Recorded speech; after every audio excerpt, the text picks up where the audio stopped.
America ने जो पाबंदी लगाई है पाकिस्तान की 6 कंपनियों पे, वो न्यूक्लियर प्रोलिफरेशन के हवाले से है कि वो एटमी हथियारों के आलात जो हैं वो इधर से उधर करते हुए पाए जाने की सरगर्मी में मशकूक है। अच्छा, न्यूक्लियर सप्लाई ग्रुप क्या है कि दुनिया के अंदर जहाँ जहाँ पे भी न्यूक्लियर असासे हैं उनको मुख्तलिफ़ चीज़ों की ज़रूरत होती है। उनको रॉ मटेरियल की ज़रूरत होती है, यूरेनियम, अफजोदा यूरेनियम जो होता है वो चाहिए होता है। उनको हैवी वाटर चाहिए होता है, इस तरह की चीज़ें चाहिए होती हैं ना। तो पाकिस्तान, ज़ाहिर है पाकिस्तान ने सारा कुछ इंडिजिनसली तैयार किया है ना। वहाँ टेक्नोलॉजी तो है जिसके अंदर हमने मास्टर किया है। तो पाकिस्तान ने, अगरचे हम इंजीनियर जो मास्टर करने वाले इंजीनियर हैं उनके साथ की है हमने, बहुत बुरी है, ठीक है। उनके बच्चों तक को नहीं बख्श रहे। जो नए DGISP आ रहे हैं, एक ऐसे ही साइंसदान के साहबजादे हैं ना, तो उनके खिलाफ भी पूरी कैंपेन लॉन्च की गई। तो अगरचे उनके बच्चों तक को भी नहीं बख्श रहे, उन लोगों ने अपने कैरियर, अपनी उम्रें, अपनी सेहतें, अपनी फैमिली लाइफ सेक्रीफाइस करके एक इतना बड़ी कामयाबी अर्न की इस कौम के लिए। तो एक तो उसको हमने डिफेंस से इधर उधर नहीं होने दिया, हालांकि उसके और भी बहुत सारे यूजेजेस हैं। रॉ मटेरियल सप्लाई होता है ना, ये पूरी दुनिया के अंदर इंटरनेशनल एटॉमिक एनर्जी मेरा ख्याल है कमीशन ही है, IAEC जो है वो फिर सर्टिफाई करता है कि ए जरा मुल्क के या इस मुल्क की ये कंपनी जो है ये फलानी चीज़ प्रोवाइड कर सकती है और ये बिल्कुल परफेक्ट बनाती है। उसके लिए पाकिस्तान उम्मीदवार है। तो उसके ऊपर ताहाल जो है वो गौर हो रहा है कहीं ना कहीं। तो उन्होंने कहा कि ये वाली कोशिशें जो हैं इसको नुकसान पहुंचेगा।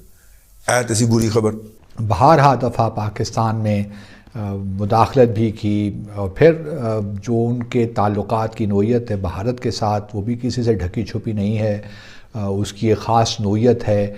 और फिर ये भी अपनी जगह एक हकीकत है कि अमेरिका नहीं चाहता कि पाकिस्तान और चीन के ताल्लुकात मज़ीद आगे बढ़ें। वो चाहता है कि इनमें कुछ प्रॉब्लम्स क्रिएट हों, कुछ डाइवर्जेंसेस आएँ, CPEC आगे ना बढ़े। तो हम बहुत सी चीज़ें देख रहे हैं जिनके ताने बाने जो हैं वो अमेरिका में मिलते हैं या कहीं भारत से जाकर भी आते रहे। लेकिन जहाँ तक अमेरिका और पाकिस्तान के ताल्लुकात की बात है तो मैं तो इस नतीजे पे पहुँच चुका हूँ कि हमारी अब जो एक स्ट्रेटिजिक पार्टनरशिप है वो नहीं हो सकती। लेकिन चूँकि ये इस रिश्ता भी, ये ताल्लुक़ भी बड़ा अहम ताल्लुक़ है, तो हमें इसकी भी जो है करनी है आबियारी, क्योंकि हम इसको, दुनिया भूल गई है, शायद दुनिया भूल गई है कि टेररिज्म कहाँ से आ रही है, कहाँ से हो रही है। आप रीजन में और रीजन से बाहर भी टेररिज्म की इंक्वायरी करेंगे कि कहाँ से हो रही है तो आपको फिंगरप्रिंट्स खाली पाकिस्तान के मिलेंगे। और इन्होंने कहा कि दुनिया, the world is not stupid, और दुनिया के कई मुल्क और ऑर्गेनाइजेशंस अब पाकिस्तान की तरफ उंगली उठा रहे हैं। ये मजाक नहीं होता ये बात करना।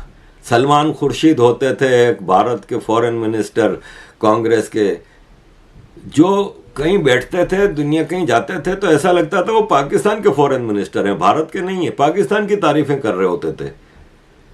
और इस तरह इनकी पूरी फॉरेन टीम चलती थी। आज जयशंकर जी जिस तरह से लेके चल रहे हैं, अब इन्होंने जब पाकिस्तान को कई बार एपी सेंटर ऑफ टेररिज्म कहा, तो अभी परसों, कल या परसों, ये ऑस्ट्रिया में हैं, अभी ऑस्ट्रिया में वियना कैपिटल में।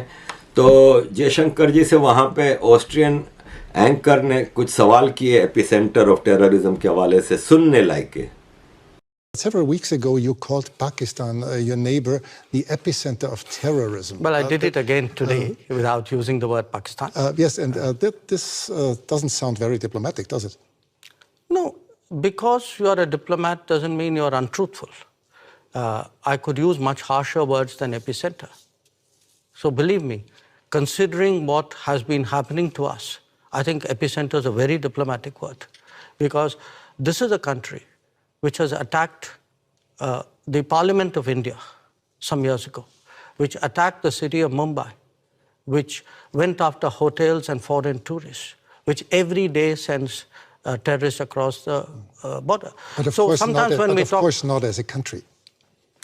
Well, if you control your sovereign space, which I believe they do, if the terrorist camps operate in broad daylight in cities with recruitment and financing, can you really tell me that the Pakistani state doesn't know what's going on? Especially if they're being trained in military level combat tactics. So, when we speak about judgments and principles, why don't I hear sharp European condemnation of these practices which have been going on for multiple decades? Does the world have to be concerned that there someday will be a war between India and Pakistan? I think the world has to be concerned that there is terrorism going on, and the world often looks away. The world often feels it's not my problem because it's happening to some other country. I think the world needs to be concerned about how sincerely and strongly it takes up the challenge of terrorism. But has the world to be concerned about the future war between India and Pakistan? I think the world needs to be concerned about terrorism. That's because, what you said. Yeah, sure. Because look, if you pose it the way you do,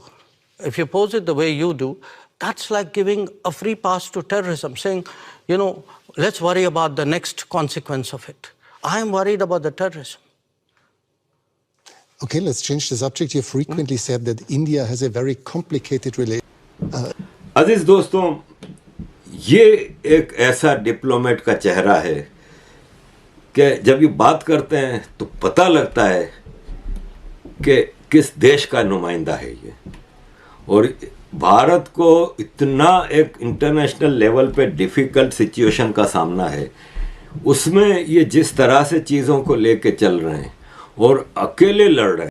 hello दोस्तों, स्वागत है आपका India Pakistan news channel में। तो दोस्तों, जैसे कि आपने वीडियो में देखा, वीडियो में बताया गया है कि बाइडन ने कुछ वर्षों पहले कहा था कि मुझे लगता है कि पाकिस्तान दुनिया के सबसे ख़तरनाक देशों में से एक है, क्योंकि इस देश के पास बिना किसी समझौते के परमाणु हथियार है।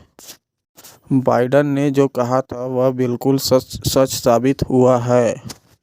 दरअसल अमेरिका ने दुनिया की 24 कंपनियों पर बैन लगाया है। इनमें से 6 कंपनियां पाकिस्तान की है। इन कंपनियों पर आरोप है कि यह कंपनियां खतरनाक परमाणु सामानों का लेन देन कर रही थी। जिन पाकिस्तानी कंपनियों पर बैन लगा है वह कंपनियां चुपचाप और गैर कानूनी तरीके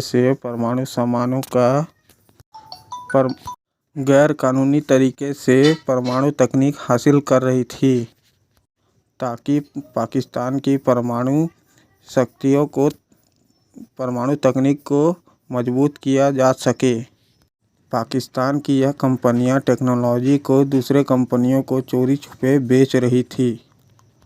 अमेरिका ने कहा है कि यह कंपनियां पाकिस्तान के अंदर रूस को रक्षा व सैन्य तकनीक में मदद कर रही थी।